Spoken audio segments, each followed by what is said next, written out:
ನಮಸ್ಕಾರ ಸ್ನೇಹಿತರೆ, ನಮ್ಮ ಚಾನೆಲ್ಗೆ ಸ್ವಾಗತ. ಇಂದು ನಾನು ನಿಮಗೆ ಒಬ್ಬ ಯುವ ರಾಜಕೀಯ ನಾಯಕಿ ಮತ್ತು ಅವರ ಜೀವನದಲ್ಲಿ ನಡೆದ ಒಂದು ಅನಿರೀಕ್ಷಿತ ಘಟನೆಯ ಬಗ್ಗೆ ಹೇಳಲಿದ್ದೇನೆ. ಈ ಕಥೆಯಲ್ಲಿ ಅಧಿಕಾರ, ಗೌರವ ಮತ್ತು ಮನುಷ್ಯ ಸಂಬಂಧಗಳ ವಿಚಿತ್ರ ತಿರುವುಗಳಿವೆ. ಕಥೆಯನ್ನು ಕೊನೆಯವರೆಗೂ ನೋಡಿ, ಇದು ನಿಮಗೆ ಖಂಡಿತ ಇಷ್ಟವಾಗುತ್ತದೆ. ಇತರ ರಾಜಕಾರಣಿಗಳಿಗೆ ಹೋಲಿಸಿದರೆ ದೀಪ್ತಿ ಅವರು ಬಹಳ ಯುವ ನಾಯಕಿ. ಕೇವಲ 32 ವರ್ಷದ ಅವರು ಒಬ್ಬ ದೊಡ್ಡ ಉದ್ಯಮಿಯನ್ನು ವಿವಾಹವಾಗಿದ್ದರು. ಚಿಕ್ಕ ವಯಸ್ಸಿನಿಂದಲೇ ತಮ್ಮ ತಂದೆಯ ರಾಜಕೀಯ ಪರಂಪರೆಯನ್ನು ಮುಂದುವರಿಸಲು ಪ್ರಾರಂಭಿಸಿದ ಅವರು ಕಠಿಣ ಪರಿಶ್ರಮದಿಂದ ರಾಜಕೀಯದಲ್ಲಿ ತಮ್ಮದೇ ಆದ ಸ್ಥಾನ ಗಳಿಸಿದ್ದರು. ಅವರು ನೋಡಲು ಸುಂದರವಾಗಿದ್ದರು. ಮಧ್ಯಮ ಎತ್ತರ ಮತ್ತು ಸ್ವಲ್ಪ ದಪ್ಪನೆಯ ಮೈಕಟ್ಟು ಅವರ ವ್ಯಕ್ತಿತ್ವಕ್ಕೆ ಗಾಂಭೀರ್ಯ ತರುತ್ತಿತ್ತು. ಅವರ ಉಡುಗೆ ತೊಡುಗೆ ಯಾವಾಗಲೂ ಸರಳವಾದ ಕುರ್ತಾ ಮತ್ತು ಲೆಗ್ಗಿಂಗ್ಸ್ ಆಗಿರುತ್ತಿತ್ತು. ನನ್ನ ಹೆಸರು ಅವಿನಾಶ್. ಆರ್ಥಿಕವಾಗಿ ಸುಧಾರಿಸುತ್ತಿದ್ದಂತೆ ನನ್ನ ಸುತ್ತಲೂ ರಾಜಕೀಯ ವ್ಯಕ್ತಿಗಳ ಓಡಾಟ ಹೆಚ್ಚಾಗಿತ್ತು.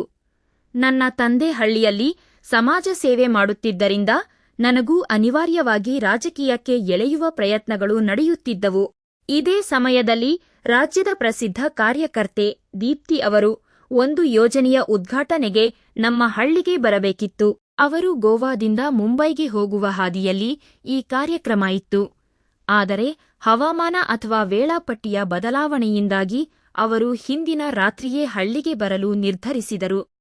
ನಮ್ಮ ಹಳ್ಳಿಯಲ್ಲಿ ಯಾವುದೇ ದೊಡ್ಡ ಹೋಟೆಲ್ ಇರಲಿಲ್ಲ. ಆಗ ಎಲ್ಲ ನಾಯಕರೂ ಸೇರಿ ನಮ್ಮ ತೋಟದ ಮನೆಯಲ್ಲಿ ಅವರಿಗೆ ವ್ಯವಸ್ಥೆ ಮಾಡಲು ನಿರ್ಧರಿಸಿದರು. ನಮ್ಮ ತೋಟದ ಮನೆ ಹಳ್ಳಿಯಿಂದ ಸ್ವಲ್ಪ ದೂರದಲ್ಲಿ ಬೆಟ್ಟದ ಇಳಿಜಾರಿನಲ್ಲಿರುವ ಒಂದು ಬಂಗಲೆ. ಇದು ಬಹಳ ಸುರಕ್ಷಿತವಾಗಿತ್ತು, ಏಕೆಂದರೆ ಸುತ್ತಲೂ 10 ಅಡಿ ಎತ್ತರದ ಕಾಂಪೌಂಡ್ ಇತ್ತು. ನಾನು ಏಕಾಂತವಾಗಿರಲು ಬಯಸಿದಾಗಲೆಲ್ಲ ಅಲ್ಲಿಗೆ ಹೋಗುತ್ತಿದ್ದೆ. ಅಂದು ರಾತ್ರಿ ನಾನು ಅಲ್ಲಿಯೇ ಇರಲು ನಿರ್ಧರಿಸಿದ್ದೆ. ಆಗಲೇ ನನ್ನ ಕೆಲಸಗಾರ ಸೋಹಂ ಕರೆ ಮಾಡಿ ದೀಪ್ತಿ ಅವರ ತಂಗುವಿಕೆಯ ಬಗ್ಗೆ ತಿಳಿಸಿದನು. ಮೊದಲು ನಾನು ನಿರಾಕರಿಸಲು ಯೋಚಿಸಿದೆ, ಆದರೆ ಇದು ಹಳ್ಳಿಯ ಗೌರವದ ಪ್ರಶ್ನೆಯಾಗಿದ್ದರಿಂದ ಒಪ್ಪಿಕೊಂಡೆ. ದೀಪ್ತಿ ಅವರ ಜೊತೆ ಕೇವಲ ಅವರ ಚಾಲಕ ಮತ್ತು ಪಿಎ ಶ್ವೇತಾ ಮಾತ್ರ ಇದ್ದರು. ನಾನು ದೀಪ್ತಿ ಅವರನ್ನು ಭಾಷಣಗಳಲ್ಲಿ ನೋಡಿದ್ದೆ, ಆದರೆ ಇಷ್ಟು ಹತ್ತಿರದಿಂದ ನೋಡುತ್ತಿರುವುದು ಇದೇ ಮೊದಲು. ಅವರ ವ್ಯಕ್ತಿತ್ವದಲ್ಲಿ ಒಂದು ಆಕರ್ಷಣೆಯಿತ್ತು. ನಾನು ಅವರಿಗಾಗಿ ಸ್ವಾಗತ ಕೋರಿದೆ ಮತ್ತು ರಾಮು ಅವರಿಗೆ ಊಟ ತಯಾರಿಸಲು ಹೇಳಿದೆ. ರಾತ್ರಿ 9:30 ಸುಮಾರಿಗೆ ದೀಪ್ತಿ ಅವರು ಬಂದಿಳಿದರು. ನಾನು ಅವರನ್ನು ಸ್ವಾಗತಿಸಿ ಲಿವಿಂಗ್ ರೂಮಿನಲ್ಲಿ ಕುಳಿತುಕೊಳ್ಳಲು ಹೇಳಿದೆ. ಅವರಿಗೆ ಸುಸ್ತಾದಂತೆ ಕಾಣುತ್ತಿತ್ತು. ಸ್ವಲ್ಪ ಸಮಯದ ನಂತರ ರಾಮು ನೀರು ತಂದನು. ನಾನು ಅವರನ್ನು ರಾತ್ರಿಯ ಊಟಕ್ಕೆ ಆಹ್ವಾನಿಸಿದೆ. ಆದರೆ ನಾನು ಮೊದಲು ಸ್ವಲ್ಪ ಸಂಗೀತ ಆಲಿಸಲು ಮತ್ತು ವಿಶ್ರಾಂತಿ ಪಡೆಯಲು ಬಯಸಿದೆ. ನಾನು ಬಂಗಲೆಯ ಮೇಲ್ಭಾಗದಲ್ಲಿ ಕುಳಿತು ಗಿಟಾರ್ ನುಡಿಸುತ್ತಾ ಹಾಡಲು ಕುಳಿತೆ. ಸ್ವಲ್ಪ ಹೊತ್ತಿನ ನಂತರ ದೀಪ್ತಿ ಅಲ್ಲಿಗೆ ಬಂದರು. ಅವರು ನನ್ನ ಸಂಗೀತವನ್ನು ಕೇಳಿ ಆಶ್ಚರ್ಯಚಕಿತರಾದರು. ಅದ್ಭುತ, ನೀವು ತುಂಬಾ ಚೆನ್ನಾಗಿ ಹಾಡುತ್ತೀರಿ ಎಂದು ಹತ್ತಿರ ಬಂದು ನಿಂತರು. ನಾವು ಮಾತನಾಡುವಾಗ ನಮ್ಮ ತಂದೆಯವರ ಸ್ನೇಹದ ಬಗ್ಗೆಯೂ ತಿಳಿಯಿತು. ಅಲ್ಲಿಂದ ನಮ್ಮ ಮಾತುಕತೆ ರಾಜಕೀಯ ದಾಟಿ ವೈಯಕ್ತಿಕ ಭಾವನೆಗಳ ಕಡೆಗೆ ಸಾಗಿತು. ರಾತ್ರಿ ಹೆಚ್ಚಾದಂತೆ ನಾವು ಸ್ವಲ್ಪ ಪಾನೀಯ ಸೇವಿಸಿದೆವು. ದೀಪ್ತಿ ಅವರು ತಮ್ಮ ಜೀವನದ ಒತ್ತಡಗಳ ಬಗ್ಗೆ ಹಂಚಿಕೊಂಡರು. ಸಮಯ ಕಳೆಯುತ್ತಿದ್ದಂತೆ ಅವರಿಗೆ ತಲೆ ತಿರುಗಿದಂತಾಯಿತು. ನಾನು ಅವರಿಗೆ ವಿಶ್ರಾಂತಿ ಪಡೆಯಲು ಹೇಳಿದೆ. ನಂತರ ರಾಮು ಮೂಲಕ ಅವರಿಗೆ ಬೇಕಾದ ಸಿದ್ಧತೆಗಳನ್ನು ಮಾಡಿದೆ. ಮಧ್ಯರಾತ್ರಿಯ ಸಮಯದಲ್ಲಿ ಅವರ ಕೊಠಡಿಯಲ್ಲಿ ಶಬ್ದ ಕೇಳಿಸಿ ನಾನು ಓಡಿ ಹೋದಾಗ ಅವರು ಬಾತ್ರೂಮಿನಲ್ಲಿ ಅಸ್ವಸ್ಥರಾಗಿ ಬಿದ್ದಿದ್ರು. ನಾನು ತಕ್ಷಣ ಅವರನ್ನು ಎತ್ತಿ ಸೋಫಾದ ಮೇಲೆ ಮಲಗಿಸಿದೆ. ಅವರ ಮುಖದ ಮೇಲೆ ಕೂದಲು ಹರಡಿತ್ತು.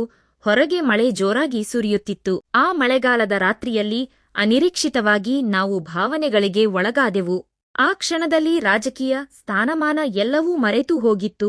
ನಾವು ಒಬ್ಬರನ್ನೊಬ್ಬರು ತಬ್ಬಿಕೊಂಡೆವು. ದೀಪ್ತಿಯವರು ತಮ್ಮ ಮನಸ್ಸಿನ ಭಾವನೆಗಳನ್ನು ಹಂಚಿಕೊಂಡರು. ಆ ರಾತ್ರಿ ಕೇವಲ ಇಬ್ಬರು ಅಪರಿಚಿತರ ಭೇಟಿಯಾಗಿರದೆ 2 ಮನಸ್ಸುಗಳ ಮಿಲನವಾಗಿತ್ತು. ಬೆಳಗ್ಗಿನ ಜಾವ ದೀಪ್ತಿಯವರು ಎಚ್ಚರವಾದಾಗ ಸ್ವಲ್ಪ ಸಂಕೋಚಪಟ್ಟರು. ಆದರೆ ನಾನು ಅವರನ್ನು ಸಮಾಧಾನಪಡಿಸಿದೆ. ಅವರು ಮುಂದಿನ 4 ದಿನ ನಮ್ಮ ಫಾರ್ಮ್ ಹೌಸ್ನಲ್ಲೇ ಉಳಿದರು. ಆ ದಿನಗಳು ನಮ್ಮ ಜೀವನದ ಮರೆಯಲಾಗದ ಸಮಯವಾಗಿತ್ತು. ನಂತರ ನಡೆದ ಚುನಾವಣೆಯಲ್ಲಿ ಅವರು ಸಂಸದೆಯಾಗಿ ಆಯ್ಕೆಯಾದರು. ಅವರು ನನ್ನನ್ನು ಭೇಟಿಯಾದಾಗ, ಅವಿನಾಶ್, ನಿಮ್ಮ ಭೇಟಿ ನನ್ನ ಜೀವನವನ್ನೇ ಬದಲಿಸಿತು ಎಂದರು. ಸ್ನೇಹಿತರೆ, ಈ ಕಥೆ ನಮಗೆ ಹೇಳುವುದೇನೆಂದರೆ, ಪ್ರತಿಯೊಬ್ಬ ವ್ಯಕ್ತಿಯ ಜೀವನದಲ್ಲಿಯೂ ಭಾವನೆಗಳಿರುತ್ತವೆ. ಸ್ಥಾನಮಾನ ಏನೇ ಇದ್ದರೂ ಪ್ರೀತಿ ಮತ್ತು ಕಾಳಜಿಯೇ ಮುಖ್ಯ.